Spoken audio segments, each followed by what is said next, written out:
All right, good morning, everybody. It's amazing to be back. I'm a little congested, but it's still amazing to be back. I'm a sucker for experiences. And when COVID hit years back, I decided I wanted to buy a new guitar. And I'm left-handed, so guitars are difficult to find. And I was tired of eBay guitars, and I was tired of pawn shop guitars. And so I did a search to find some place where I could find a new guitar. And I stumbled across Fender, and they had a mod shop, which would mean that I could build my own custom left-handed guitar. And this happened. The experience was so amazing. This happened. And I am a sucker for experiences. And so foundationally, when I think about what we set out to do at Tealium, it was this. It was a foundational vision of putting excellent experiences in front of customers. It's what we all want. It's definitely what we want. Because the reality is, better experiences win. We have more options than we've ever had. Who we fly, the hotels we stay, where we eat, who delivers food, where we shop, everything. Even into streaming, every single thing. Everybody wants us as customers and wants us as loyal customers. And so for us, this theme continues to hit home. Better experiences win because we have choices. Now, everybody out there is trying to figure this out. Netflix, Google, Amazon, Apple, they all want what we all want. Loyal customers for life. Loyal customers for life. I can stand up here as the founder and say, from everybody in the room, this is what I want from you. This is my one ask. Just be loyal to me for life, okay? That's my only ask. Small ask. And the way that you get to long-term brand loyalty, I believe, is through experience. And the way that you put the best experiences in front of the customers is by understanding how to speak to them, how to give them the experiences in the moments that matter. And that's the journey we've been on at Tealium from day one. We came out of analytics. We saw companies building analytic reports. We saw companies tagging their websites and tagging their mobile sites with data that spoke to their vendors and not to their business. And we changed that. Because data has to be about your business, but it also has to be about your customers. And that's been the foundational journey we've been on. Data continues to be fragmented. We know this. Data is difficult. This is not an easy button to push. But it's possible. And most importantly, it's expected. Your customers expect it.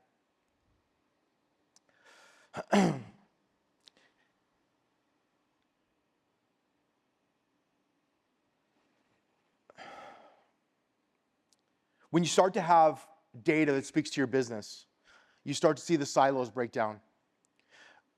It's much easier to understand the intent of your customers when you know what's going on, and when that data is descriptive in such a way that you can understand it from a business nomenclature, it becomes more powerful. And we've seen years of data being this most important asset, but not something that has intended to be a strong foundation. We're just starting to see it now, where companies are really realizing that the data foundation needs to be strong. It needs to do that to support your vision, hopefully of better experiences.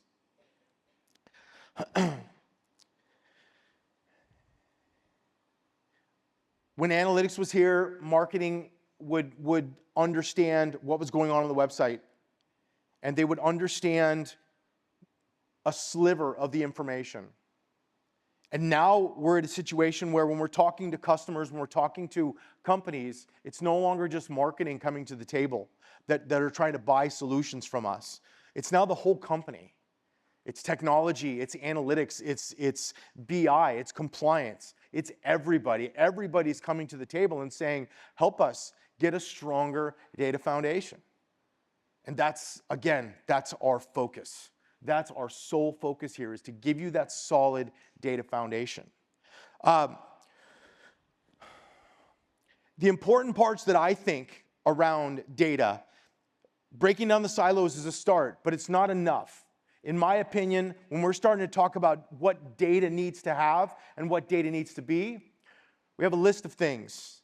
One, I firmly believe that we made the right choice years ago to create an open schema, because I think that the data needs to be in the business nomenclature or even the customer nomenclature and not the vendor nomenclature. Normalizing data, data typing, as we get into this world. Those of you, let me ask you this, how many people in the room have ever used Omniture? Could you imagine throwing a list of props and evars into an LLM and expecting it to make sense out of it? It wouldn't work. So from our perspective, the data typing that we provide, the attributes that we provide, and more importantly, the scopes that we provide them, event scopes, visit scopes, visitor scopes, audience scopes, these are all primed to take data in from an AI perspective. You need to have data in these scopes to be able to leverage the power of AI.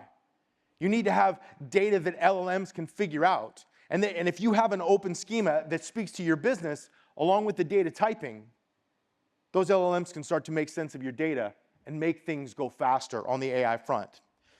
Jeff talked about a big uptick. You know, we keep track of our traffic coming in, coming out, and we look at the trends year over year. And so we have, I think we had 30% growth in outbound traffic, which is pretty good. We have big days on Black Friday and Cyber Monday, and then by March of the next year, right about now, our normal days are the Black Friday and Cyber Monday volumes from last year. That's just a normal Tealium trend. From our friends down under, they give us a nice little warm-up at the beginning of November, getting ready for Black Friday. The Melbourne Cup is our busiest hour of the year. They take the day off, they gamble on horse racing, and because we have all of the gambling outlets down there as customers, we have a very, very big hour of traffic, and it's a great warm-up for us on Black Friday and Cyber Monday.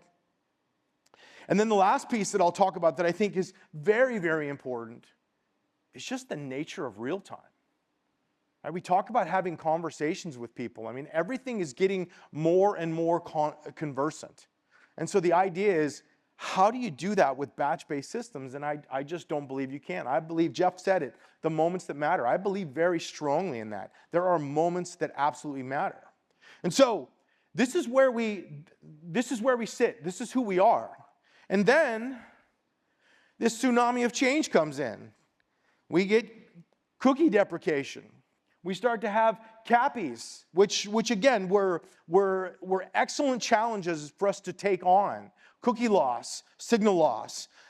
It made us stronger, right? We have more CAPI integrations. We've had a lot of success with you as our partners on just moving the traffic to a more resilient solution. If you send data server side, it's actually 20% more reliable because we have the ability to retry, and we can send and send and send until the data is received. That's a big deal. If you're sending data client side, it's going to have some accuracy challenges. But when you start moving it to server side, you start to get better signal resiliency. This one probably shortened my life by about 15 or 16 years. I didn't see it coming on as fast in 2018, but this is here to stay, and it's not going anywhere. And it's actually probably going to get even worse for us in the States, because I'm imagining we're going to have 50 security policies in North America very, very soon. But this made us better. We focused on consent. We focused on consent orchestration. And I will say this, I've talked with a lot of vendors out there that say, well, we don't worry about the collection, we just worry about the syndication. Well, we don't worry about the syndication, well, we just worry about the collection. We feel that that's a miss. We feel at Tealium, we want to be the best vendor for your data collection, and we also want to be the vendor for your syndication for one main reason, because we are consent sensitive. And we want to give you that peace of mind and that trust to know it's probably mine, but whose throat do I choke when something goes wrong? Because it's easy to say, well, they never told me I couldn't collect that data. Well, they never told me I couldn't send that data. But when you have a company that says, we want to be your consent-sensitive collection and syndication engine, now you know if there's a problem, maybe Bob, but I'm the guy you talk to. Hopefully Bob. But I'm passionate about that because it's a miss, in my opinion, if you don't have collection and syndication governed by a very strong consent philosophy. The pandemic, this changed a lot of things. It changed the world to digital first. In some cases, it changed the world to digital only. We used to go, and when, you know, some of you that have been around here for a long time, we've been peddling this stuff for a long time. And the reality is, it was a challenge to get people to say, you've got to understand your customer data. You've got to put better experiences in front of your customers. And a way to do that, you have to embark on the Tealium journey. But when the pandemic hit, this was no longer, digital transformation was no longer a nice to have. It was a must have for many businesses. And again, made us stronger. Now we have much more volume coming in, much more appetite for functionality within our tool. And then the rise of the clouds. Now we have people that want to own their data into perpetuity, into lifetime. We have the cloud data warehouses are out there. And again, we play very well with that. Our job is to collect data. Our job is to syndicate data wherever it needs to go, make sense of the data, and hopefully influence experiences in the moment. That's our job, and we play very well with the clouds as well. In fact, they're probably our biggest technology partners. And then last, this sort of new world of AI that's just about changed everything since I got on stage. This continues to be rapidly moving, but we know the one golden rule of AI that still holds true. AI is only as good as the data you put into it. And so if you want to have a good AI strategy, you have to have a data foundation. Same story. Nothing's changed. Now, what do we see now? Let's see. There are a lot of companies that are actually doing this pretty well. I will say this. I think we have a higher concentration of them over here in this region, to be honest with you.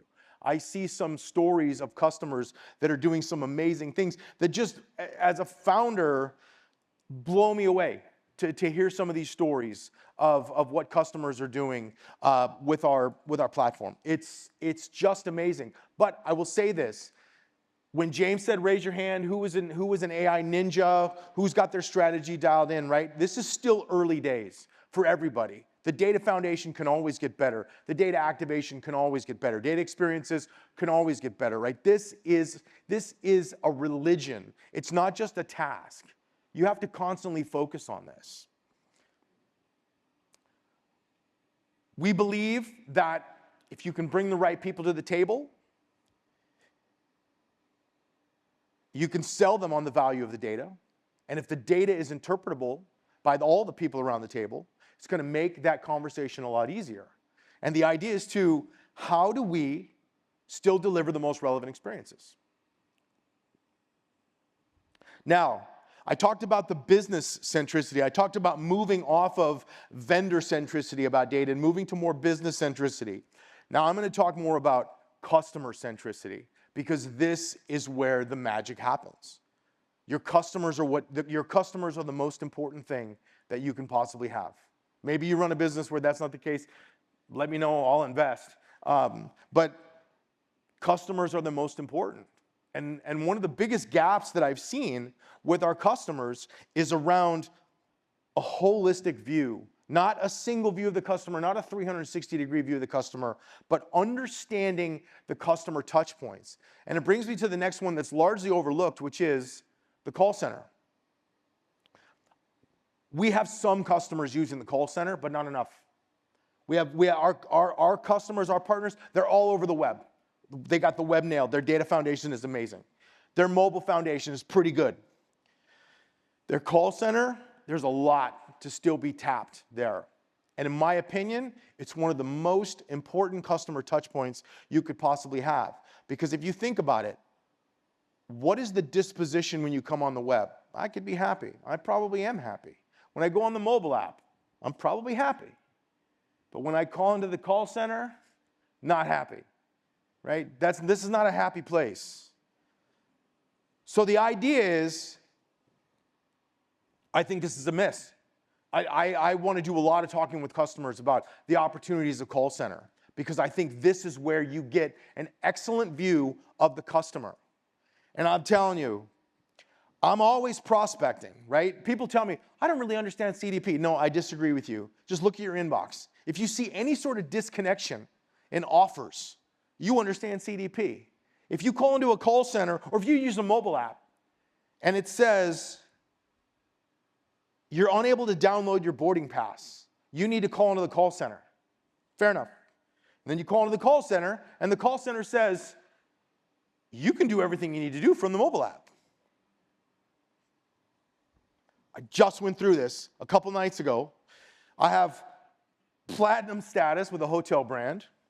And years ago, when I set up my loyalty, I set it up as Mike Anderson. But now with everything's all connected now, the passport's all connected, all my loyalties, everything like that is connected, and under my passport and my identification, I'm Michael. So nothing matched.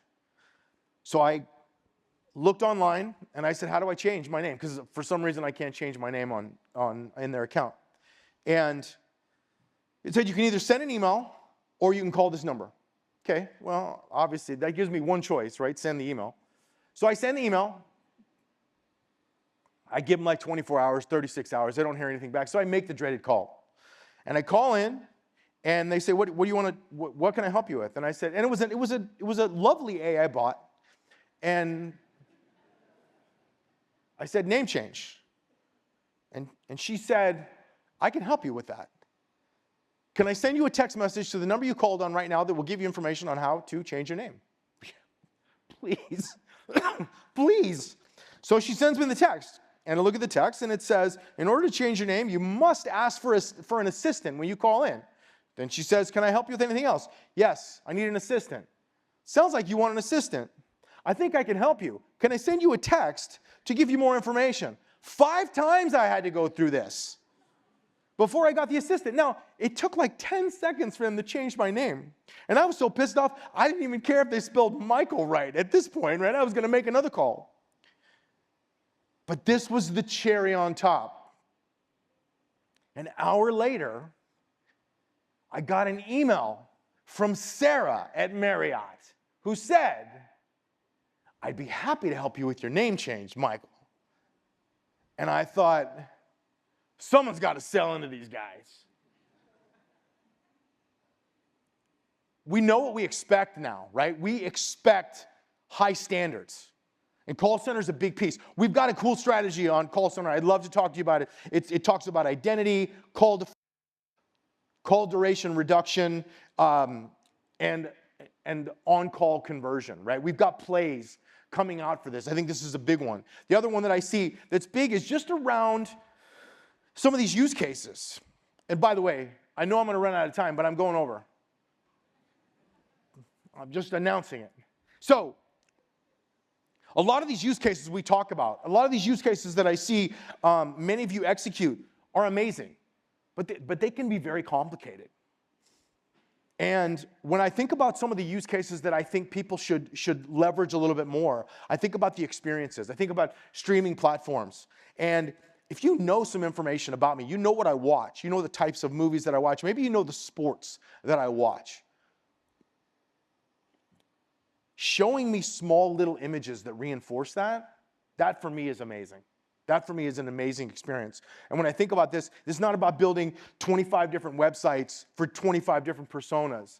This is about having the Tealium information that we provide at the edge to say, let's do some conditional experiencing here. Let's do some conditional personalization. This is a family that likes American football. So let's not show baseball, let's not show rugby, let's show American football on those pictures, right? These are not big use cases, but these are the beginning of starting to corral experiences around your customers, what they want, and making them feel like you understand them.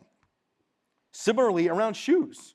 You know, there are 4 people. There are people that walk, there are people that run, There are people that do CrossFit, and I'm evidently none of the above. But the idea is, when I'm looking at shoes, if I'm a runner, I don't necessarily want to see weightlifters. But if I'm a weightlifter, I don't necessarily want to see runners. It's understanding what are you using these shoes for, again, so you can build a better experience. And the last piece about this is that this is not just sit in a room for 8 hours and figure this out.